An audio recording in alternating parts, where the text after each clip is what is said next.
स्वागत है दोस्तों एक बार फिर से आप सभी का आपके अपने YouTube चैनल पर। मेरा नाम है फैजल सैफी, आप देख रहे हैं Excellence Education. So let's begin.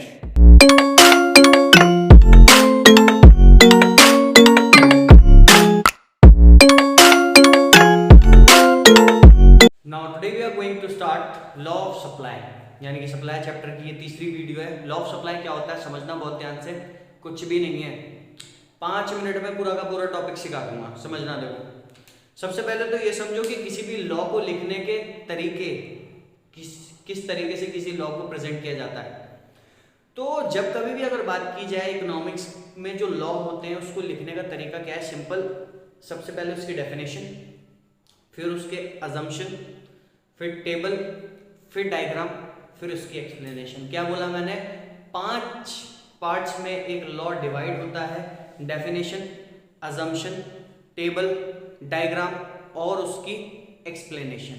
तो आज मैं तुम्हें बताने वाला हूं लॉ ऑफ सप्लाई, और साथ ही साथ वो सारी की सारी एक्सेप्शंस जहां पर लॉ ऑफ सप्लाई नहीं लगता है, वो सारी की सारी चीजें जहां पर लॉ ऑफ सप्लाई नहीं लगता। तो बिना वक्त को बर्बाद किए हम स्टार्ट करते हैं अपना लॉ ऑफ सप्लाई। तो देखो लॉ ऑफ सप्लाई क्या है,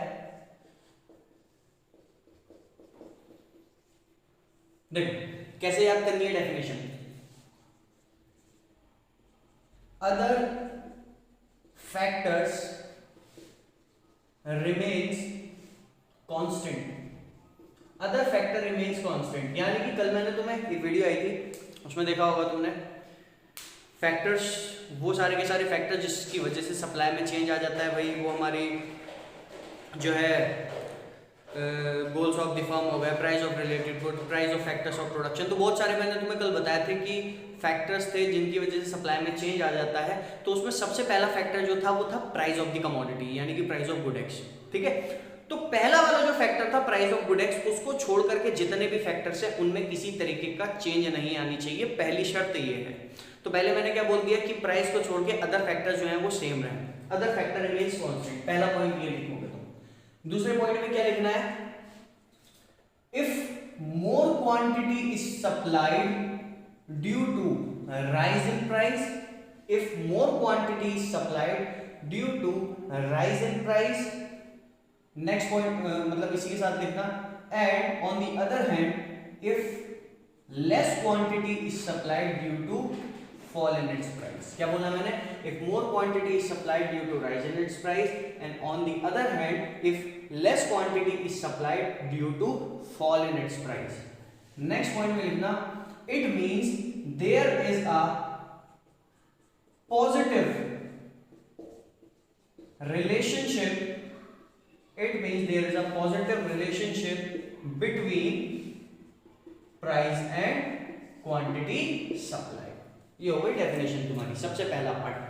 other factor remains constant if more quantity is supplied due to rise in its price, if less quantity is supplied due to fall in its price. यानी कि मैं as a producer ज्यादा supply कब करूंगा, जब मुझे ज्यादा पैसे मिलेंगे, जब मुझे ज्यादा प्राइस मिलेंगे। और मैं एज अ प्रोड्यूसर कम सप्लाई कब करूंगा, जब मुझे किसी चीज के दाम कम मिलेंगे। Is that clear. अब डेफिनेशन के बाद क्या लिखते हैं, डेफिनेशन के बाद लिखते हैं अजम्पशंस। तो देखो भाई अजम्पशंस क्या है, तो basically when we are talking about assumptions of law, इस लॉ के अजम्पशंस की अगर बात की जाए तो तुम्हें पता है क्या याद करना है, समझ लो। अजम्पशन में क्या करना है, कोई भी 4 फैक्टर, 4 से 5 फैक्टर्स के नाम कर लो, जैसे कि याद कर लेना, price of related good, price of factors of production, technology, taxation policy of the government. ठीक है, ये 4 फैक्टर के नाम याद कर लो। क्या क्या बोला मैंने, price of related good, price of factors of production, technology, taxation policy of the government. ठीक है, ये 4 चीजें हैं तो बहुत सारी, लेकिन 4 चीजें, 4 अजम्पशन, 4 से 5 अजम्पशन काफी रहेंगे। ठीक है, तो इसके आगे पता है क्या लिखना है हमें, पहला assumption, technology should remain same. Technology should remain same, यानी कि टेक्नोलॉजी में किसी तरीके का कोई चेंज नहीं आना चाहिए, पहला अजम्पशन। दूसरा अजम्पशन क्या हो जाएगा, price of related goods, price of related goods must be same, यानी कि प्राइस ऑफ रिलेटेड गुड्स में भी किसी तरीके का कोई चेंज नहीं आना चाहिए। तीसरा, प्राइस ऑफ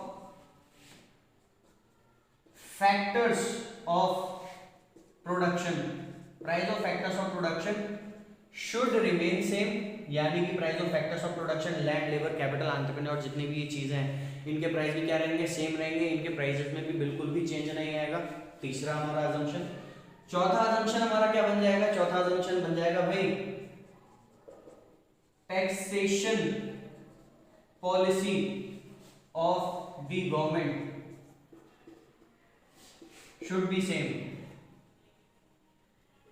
यानी कि गवर्नमेंट की जो टैक्सेशन पॉलिसी है उसमें किसी तरीके का चेंज नहीं है। और एक आधा और लिख सकते हो, goals of the firm should remain same, यानी कि फर्म के जो गोल हैं वो भी सेम रहना चाहिए। तो ये बन गया तुम्हारे अजम्पशन। सबसे पहले हमने क्या किया, सबसे पहले हमने डेफिनेशन लिखी, फिर उस डेफिनेशन के बाद हमने लिखा अजम्पशन।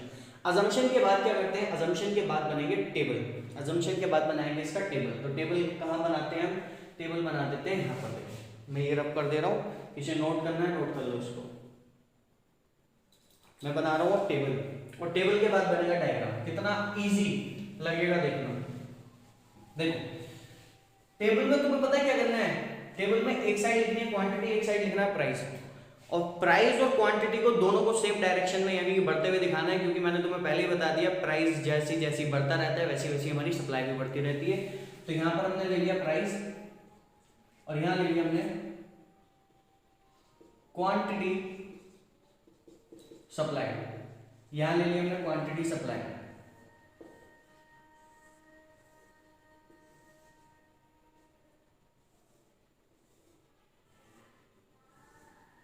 प्राइस है हमारा रुपीज में, इन रुपीज, और ये क्वांटिटी सप्लाई है हमारी इन यूनिट्स। देखो मैं एज अ प्रोड्यूसर जब मुझे किसी चीज के 5 रुपए पर यूनिट मिल रहे थे तो मैं उसकी 20 यूनिट बेच रहा था। प्राइस 5 से 10 हुआ, मैंने यूनिट्स 20 से 40 कर दी। प्राइस 10 से 15 हुआ, मैंने उसकी यूनिट्स को 60 कर दिया। प्राइस 15 से 20 हुआ, मैंने इसको 80 करा, और जैसे प्राइस 20 से 25 हुआ मैंने अपनी सप्लाई बढ़ा दी 100 यूनिट्स की। तो कंटिन्यूअसली प्राइस के बढ़ने की वजह से सप्लाई बढ़ रही है हमारी। और अगर बात की जाए इसके डायग्राम की, तो डायग्राम कैसे बनेगा, बहुत ही ज्यादा आसान है। देखो यहाँ पर, यहाँ ले लिया हमने ओरिजिन, ये आ गया वाई एक्सिस, और ये आ गई हमारी x axis. Price is taken on y axis and quantity supplied is taken on x axis. Price हमारे बढ़ रहे हैं 5, 10, 15, 20, 25, और क्वांटिटी हमारी बढ़ रही है 20, 40, 60, 80, 100। ठीक है, अब देखो जब 5 रुपए प्राइस थे, क्वांटिटी कितनी थी 20, तो 5 पे 20 कर दिया हमने, दो भाई। फिर 10 प्राइस हुआ, यूनिट्स की डिमांड हमारी बढ़ी 20 से 40, प्राइस और बढ़ा, सप्लाई और बढ़ी। फिर प्राइस इंक्रीज हुआ, फिर सप्लाई और इंक्रीज हुई, फिर प्राइस इंक्रीज हुआ, फिर सप्लाई इंक्रीज हुई। ठीक है, ये तुम्हें पॉइंट्स मिल गए। अब तुम इन सारे के सारे पॉइंट्स को जब ज्वाइन करोगे ना तो एक कर्व मिलेगी, थोड़ी सी गंदी सी बन रही है, तो एक कर्व मिलेगी, इस कर्व को बोला जाएगा सप्लाई कर्व। समझ में आ गई मेरी बात। अब इसकी एक्सप्लेनेशन कैसे लिखनी है, देखो तरीका बता रहा हूँ। डायग्राम को देख करके आंसर निकालना है। इन दी अबव डायग्राम या फिर according to the diagram, price is taken on y axis, quantity supplied is taken on x axis. This diagram shows the direct or positive relationship between price and quantity supply.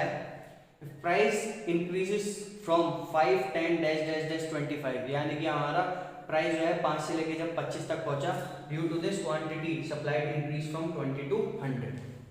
समझ में आई मेरी बात। सिर्फ इतना लिखना है, ज्यादा दिमाग नहीं लगाना। तो ये था हमारा law of supply.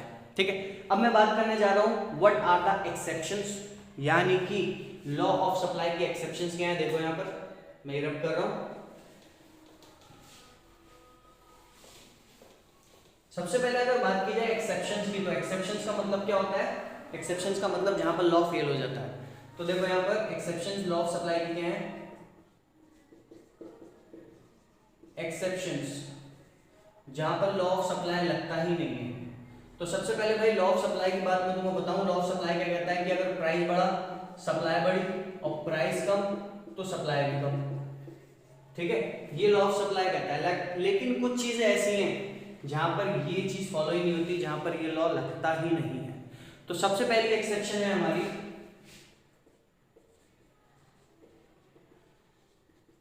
Agricultural goods. सबसे पहली है हमारी एक्सेप्शन एग्रीकल्चरल गुड्स। अभी एग्रीकल्चरल गुड्स क्या होते हैं समझना। देखो, एग्रीकल्चरल गुड्स वो गुड्स होते हैं जिनकी प्रोडक्शन क्लाइमेटिक कंडीशन पे डिपेंड होती है, यानी कि अगर गुड क्लाइमेट रही तो प्रोडक्शन भी अच्छी रहती है, और अगर क्लाइमेट सही नहीं रही तो आप प्रोडक्शन चाहकर भी नहीं बढ़ा सकते। समझना मेरी बात को बहुत ध्यान से।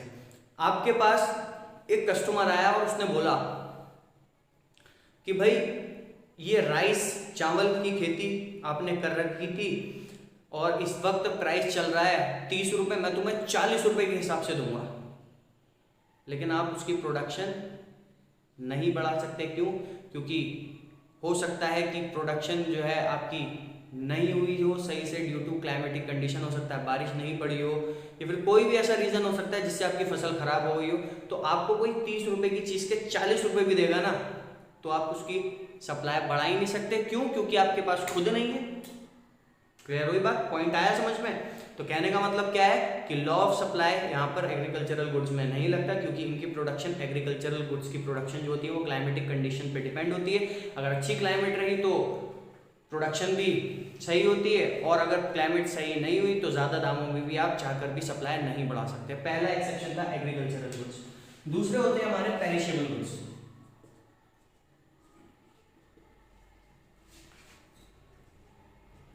पेरिशेबल गुड्स,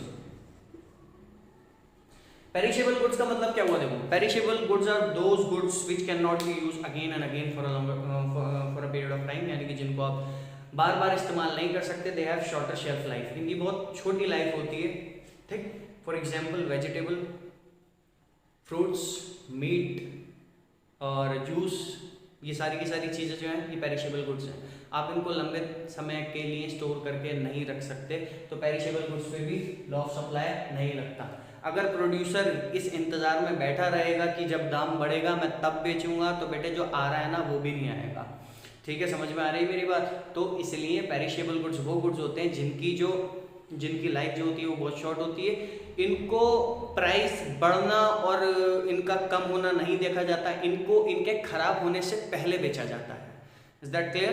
तो ये दूसरी एक्सेप्शन थी हमारी लॉ पेरिशेबल गुड्स, जहाँ पर लॉ ऑफ सप्लाई हमारा नहीं लगता। तीसरा आ गया हमारा disposal of old stock. Disposal of old stock. कभी मॉल्स में गए हो, लिवाइस और ये जितनी भी मतलब ब्रांडेड चीज़ें होती हैं, ईयर के एंड में या फिर स्टॉक जो होता है वो पुराना स्टॉक जो होता है वो मतलब जो 3000 की जीन्स आती है वो 1200 में या फिर 12,000 रुपये में आपको मिल जाती है। क्यों? क्योंकि स्टॉक बहुत पुराना रखा हुआ था। समझ में आ रही है मेरी बात?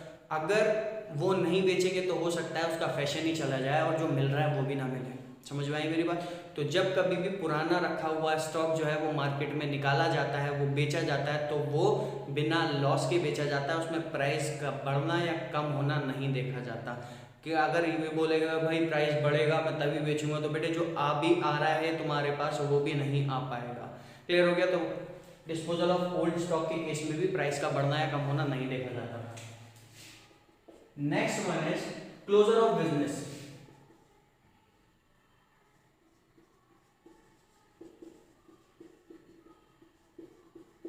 क्लोजर ऑफ बिजनेस, देखा होगा तुमने, जब कभी भी लोग बिजनेस बंद करते हैं ना अपना, तो उनके पास जो रखा हुआ स्टॉक होता है वो क्या करते हैं, रखे हुए स्टॉक को बहुत सस्ते दामों में बेच करके चले जाते हैं। तो सिंपल सी बात है, लॉजिक ज़्यादा लगाना नहीं है। क्लोजर ऑफ बिजनेस, जब बिजनेस बंद किया जाता है उस टाइम पे भी हम कम दाम में भी सप्लाई करने को एग्री हो जाते हैं। क्लियर हो गया? ज़्यादा दिमाग लगाने में। तो दोस्तों ये था हमारा आज का टॉपिक। वीडियो कैसी लगी? बहुत अच्छी अगर लगी तो वीडियो को लाइक जरूर कीजिएगा, मेरे चैनल को सब्सक्राइब कीजिएगा और आप मुझे इंस्टाग्राम पर फॉलो कीजिए। वीडियोस पसंद आ रही है तो वीडियोस को अपने फ्रेंड्स के साथ ज़रूर शेयर कीजिएगा। Keep on watching Excellence Education. Have a good day, take care.